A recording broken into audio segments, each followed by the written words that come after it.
Today, we're going to talk a little bit about batteries while you're camping.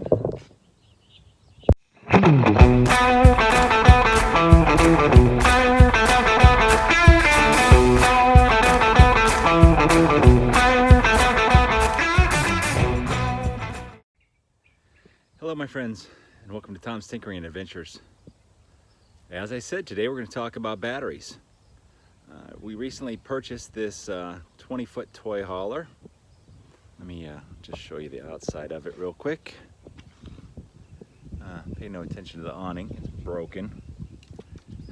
It's not that old of a toy hauler, just a couple years, but a couple years old. But it needs a little bit of attention. Of course, you got the broken awning, and another thing that it needs is batteries. And these batteries are not too old, but I think improper maintenance has led to the failure of these batteries.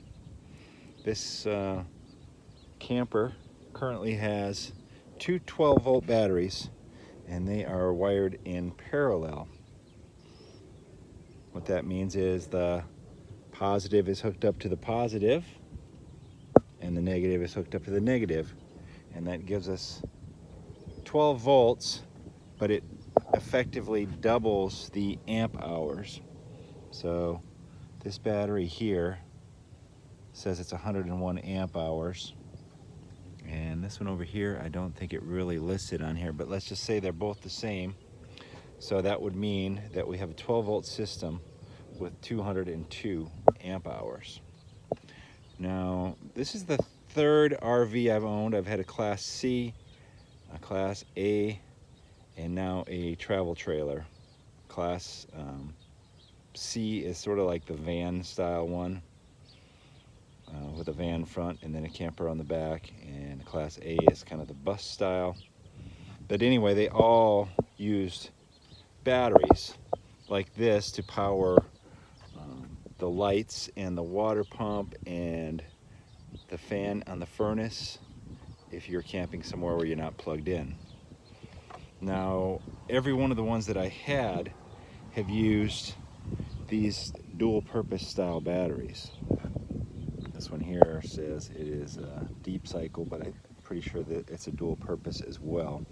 What that means is these are for starting and for running lights. So these are not really true deep cycle batteries. So for the first time out of all the RVs that I've owned, I've decided I'm going to try using 6-volt golf cart batteries. Now, the advantage to the golf cart batteries is that they are a true deep cycle battery, which means that you can run them down to about 20% of their charge, and then they'll come back to fully charged, and they will maintain charge. Whereas these batteries, if you discharge them too much, they'll never gain a full charge again.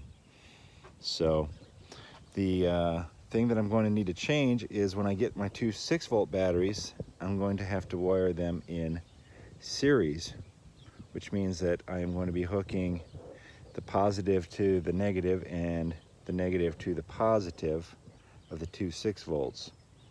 And also, in the case of the parallel, like I said, we double the amp hours, but we're not going to double the amp hours. It's going to double the voltage. 6 times 2 will be 12, but the amp hours will remain the same. Fortunately, the golf cart batteries have a high amp hour rating. It's right around 230, 240. So I'm going to remove these batteries. I'm going to take them over. I think I'm going to pick up some new batteries at the Sam's Club. They're close to me and they have a fair deal.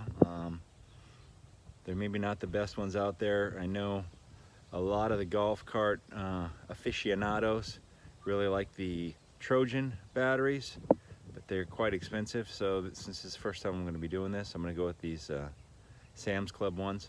I'm going to go pick them up and I'll show you how to install them. All right, there's our new Duracell batteries, and now these may not be the very best batteries out there, but Sam's Club has a good warranty. These are made in the USA, so that's a good thing. All right, I'm going to show you how this wiring them in series works. So hopefully you can see my meter there. I got it set to volts DC, And we have 6.3 volts on that one. And we have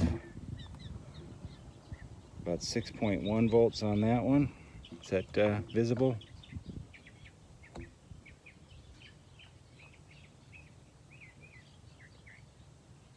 Okay, so what I'm going to do is I'm going to hook this positive and this negative together, and then we're going to read across these two terminals, and that should increase us to 12 volts.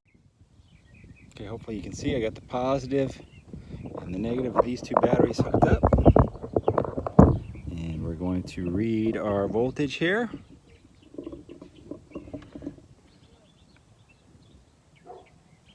There you go, 12.41 volts DC. So now all I have to do is hook up my battery cables from the RV to this. As you can see, they fit in the same battery boxes, but they're a little bit taller. So I'm gonna have to probably come up with a just strap the covers down or something like that. So let me get her all hooked up and we will come on back. So there we go, we're up and running. Everything is hooked up. Check the battery health inside. We're just below full charge. I may have to do a little bit of rerouting. This wire here is kind of on the tight side, so I'm going to crawl underneath here and see if I can get a little bit more slack. Otherwise I may have to add in some extensions on these wires or figure out a different routing. But there you have it. 2 6 volts wired in series to replace two 12 volts wired in parallel. And lots of people seem to love this setup. But it's very simple. You can do it.